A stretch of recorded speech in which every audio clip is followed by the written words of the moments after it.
लोक उपक्रम की, और इनका जो वित्त पोषण का कार्य जो होता है वो सरकार करती है। तो इनको कोई भी स्वतंत्रता नहीं होती अपने डिसीजन लेने में। ये सरकार के अनुसार, उनके नियम के अनुसार ही अपने डिसीजन लेते हैं। वही जो लोक निगम को जब हम पढ़ते हैं तो लोक निगम की स्थापना संसद या राज्य विधानमंडल के किसी अधिनियम के द्वारा स्थापित की जाती है, और ये स्वायत्त निकाय होते हैं जो कि अपने वित्त का पोषण स्वयं करते हैं और अपने जो वित्त के जो सोर्स हैं वो समय समय पे बढ़ाते रहते हैं, जिससे कि इनको आने वाले समय में किसी भी नए कार्य को करने के लिए वित्त की आवश्यकता हो तो वो अपनी इनकम से उसे कर सकते हैं। वही जो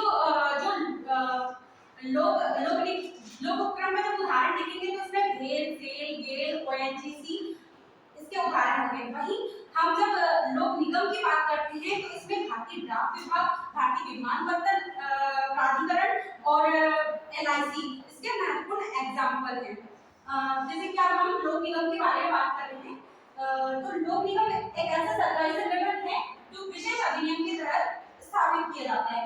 इसका मुख्य उद्देश्य जनसेवा और आर्थिक गतिविधियों का संचालन करना होता है। मतलब जो भी कार्य करेगा इसका उद्देश्य लाभ कमाना ना होकर कि आर्थिक गतिविधियों का संचालन करना होता है।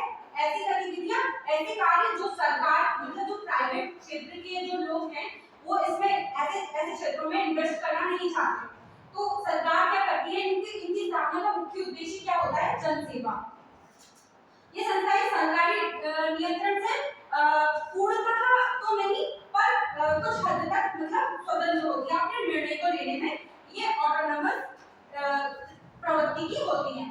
लोक निगम वे संस्थाएं जो सरकार के द्वारा बनाई जाती हैं, इनकी आवश्यक मतलब ये समाज की आवश्यकताओं के लिए कार्य करती है। जैसे बीमा कंपनी जो कि इंश्योरेंस देती है, अगर किसी की आपातकालीन डेथ हो गई या फिर कोई ट्रेजेडी हुई तो उससे वो हेल्प करती है। बिजली जैसे गवर्नमेंट बहुत सारी योजना चलाती है जिसके आधार पर हमको बिजली के मतलब सब्सिडी मिलती है इलेक्ट्रिसिटी में। वही जल की आपूर्ति भी गवर्नमेंट ही करती है। कहीं आज हम जो हम लोगों की हो रही है तो नगर पालिका करती है उसके लिए व्यवस्था, या फिर उसके लिए हमारा थोड़ा बहुत बिल वगैरह हम लोग खाते हैं, हम लोगों को सरकार ही प्रोवाइड करती है। परिवहन सेवाएं इसमें भी जैसे रेलवे हो गया, एयर वाला हो गया, जैसे विमान प्राधिकरण के बारे में अभी बताया था।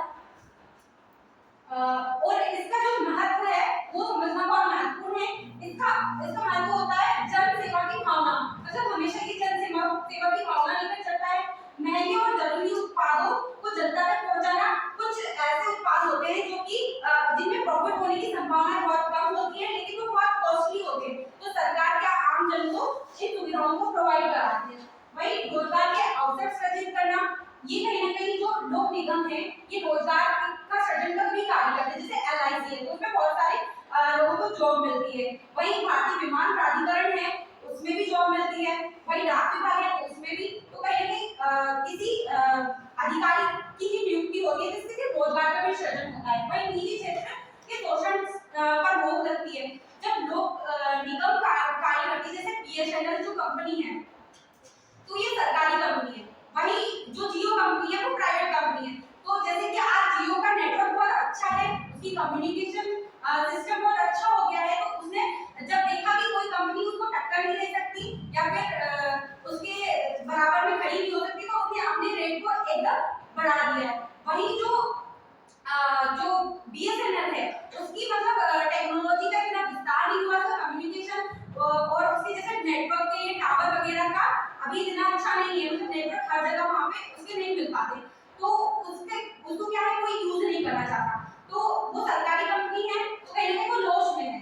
और जो ये प्राइवेट कंपनी है बहुत ज्यादा प्राइस पे करने के बाद भी ये कहीं ना कहीं प्रॉफिट में चल रही है, लोग उसको यूज कर रहे हैं। तो कहीं ना कहीं लोक निगम का काम क्या होता है, निजी शोषण को रोकना। जैसे कि अब बीएसएनएल अपना नेटवर्क क्षेत्र अच्छे से बढ़ा लेगा तो क्या करेंगे लोग उसी का यूज करेंगे, क्योंकि 108 रुपए लगभग पोस्ट है उसकी, 2 महीने के लिए आप रिचार्ज ले सकते हो। लेकिन क्या है कि उससे क्या हमारी जरूरतें पूरी नहीं हो सकती। सामाजिक संतुलन और विकास को बनाए रखना है इसका 6 पॉइंट है। अब इसको जो इसके महत्व को हमने पढ़ा तो इसका उपयोग, जैसे कि महत्व उद्योगों पर सरकार का नियंत्रण होता है, जैसे तेल, गैस, बिजली, बीमा, बैंकिंग जैसे क्षेत्रों पे क्या होता है सरकार का नियंत्रण बना रहता है। और ये ऐसी चीजें हैं जो हर व्यक्ति की आवश्यकता है, एक निम्न वर्ग का व्यक्ति हो या उच्च वर्ग का हो। वही सार्वजनिक सेवाएं उपलब्ध कराना, जैसे शिक्षा, स्वास्थ्य, परिवहन सेवाएं सस्ते में उपलब्ध कराना और गुणवत्तापूर्ण भी होनी चाहिए। वही आर्थिक विकास में योगदान, जैसे औद्योगिक विकास, बुनियादी ढांचे का विकास और रोजगार सृजन। जब पब्लिक कॉर्पोरेशन काम करता है तो क्या होता है, अधोसंरचनात्मक विकास भी होता है, बुनियादी ढांचे का भी विकास होता है और रोजगार सृजन का भी महत्वपूर्ण कार्य करता है।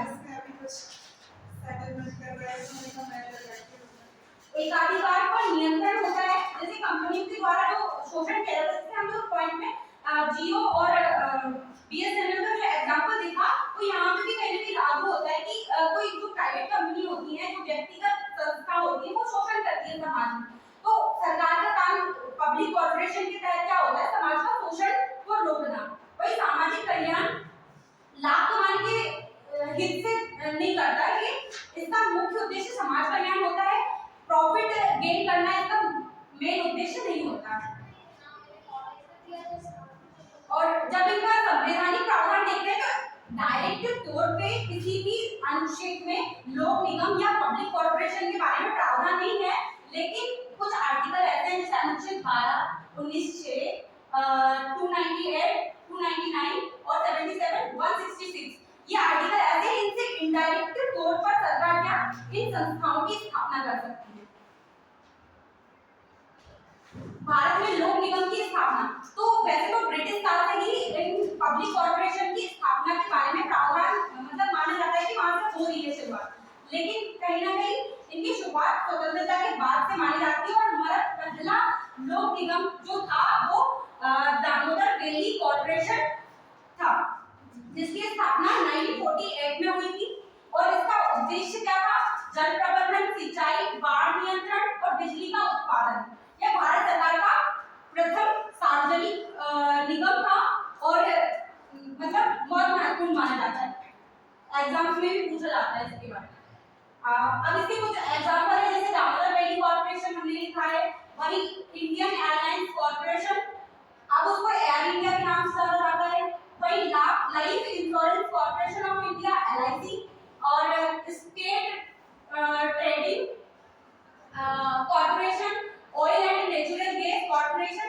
ये इसके महत्वपूर्ण एग्जांपल है जो जिनके बारे में आप बता सकते हो। जैसे और इन एग्जांपल में जैसे बीमा सेवा देता है, एलआईसी का करता बीमा सेवा देता है। भाई भारतीय खाद्य निगम, FCI, Food Corporation of India, खाद्य भंडारण एवं वितरण का कार्य करता है। वही Oil and Natural Gas, ONGC, तेल और गैस के उत्पादन में महत्वपूर्ण भूमिका निभाता है। वही भारतीय हैवी इलेक्ट्रॉनिक्स लिमिटेड, ये भारी मशीनरीज का निर्माण करता है। अब ये क्या है, पब्लिक इंटरप्राइजेस के एग्जांपल है। कॉर्पोरेशन की मैंने पहले डाला। लोक निगम की आवश्यकता क्यों होती है, विशाल निवेश वाली जो परियोजना होती है उनके लिए, सामाजिक और आर्थिक कल्याण के लिए, निजी क्षेत्र के अनिच्छा मतलब जो प्राइवेट सेक्टर है इन क्षेत्रों में अपनी मतलब इन्वेस्टमेंट का कार्य बहुत कम ही करते हैं, मतलब उसमें क्या प्रॉफिट होने की चांसेस होते ही नहीं है। तो जो प्राइवेट कंपनी है इनको करना नहीं चाहती, जैसे रक्षा संबंधित कार्य प्राइवेट कंपनी बहुत कम करती है, और ऊर्जा संबंधित कार्य और अगर करती है तो गवर्नमेंट से उनका मतलब कहीं ना अथॉरिटी चाहिए होती है, उसके नियंत्रण होता है। वही जनता के लिए आवश्यक सेवाएं जैसे बिजली, पानी और परिवहन। लोक निगम के जो उद्देश्य हैं, जनता को आवश्यक सेवाएं उपलब्ध कराना, महत्वपूर्ण उद्योगों पर सरकार का नियंत्रण, आर्थिक विकास में योगदान, सामाजिक कल्याण और रोजगार का सृजन, राष्ट्रीय हित में कार्य करना। इसकी विशेषता है इसको कानूनी दर्जा प्राप्त होता है, जैसे कि हम किसी भी संसदीय विधानमंडल के द्वारा किसी विधेयक के द्वारा या अधिनियम के द्वारा इसकी स्थापना की जाती है। सरकारी स्वामित्व भी होती है, मतलब कि जो पूंजी सरकार ये उसके लिए इंटरप्राइजेस के लिए है, इसके लिए ये स्वायत्त होती है, कुछ हद तक गवर्नमेंट कर सकती है। वही स्वायत्तता, स्वतंत्र निर्णय लेने की शक्ति होती है इनको, विशेष अधिनियम के द्वारा इनका संचालन किया जाता है, और सरकारी नियंत्रण में नीति निर्माण में सरकार इसकी मतलब हेल्प करती है, महत्वपूर्ण भूमिका निभाती है। जैसे बहुत सारी ऐसी होती है सरकार को टेक्नोलॉजी भी लाके देती है बाहर विदेशों से, सामाजिक एवं वाणिज्यिक उद्देश्य लाभ तथा जनहित में ये हो गया है। अब इसकी जो चुनौतियां हैं लाभहीनता इसमें पाई जाती है, निर्णय लेने में विलंब होता है और राजनीतिक हस्तक्षेप होता है, लाभ कमाने में सीमित सीमित क्षमता होती है, लाभ कमा नहीं पाती ये कंपनियां। वही सुझाव में क्या है, संचालन में स्वतंत्रता को बढ़ाया जाए, प्रौद्योगिकी और नवाचार का प्रयोग किया जाए और प्रशिक्षण एवं दक्षता में सुधार किया जाए, राजनीतिक जो दखल है उसको कम किया जाए। निष्कर्ष, भारत में लोक निगमों की शुरुआत आजादी के समय से हुई है, जो कि हमने पहले ही पढ़ लिया। सामाजिक लक्ष्यों को प्राप्त करना होता है, इनका उद्देश्य सामाजिक और आर्थिक और संवैधानिक प्रावधान के तहत इनको संरक्षण प्राप्त होता है और इनके कार्यों से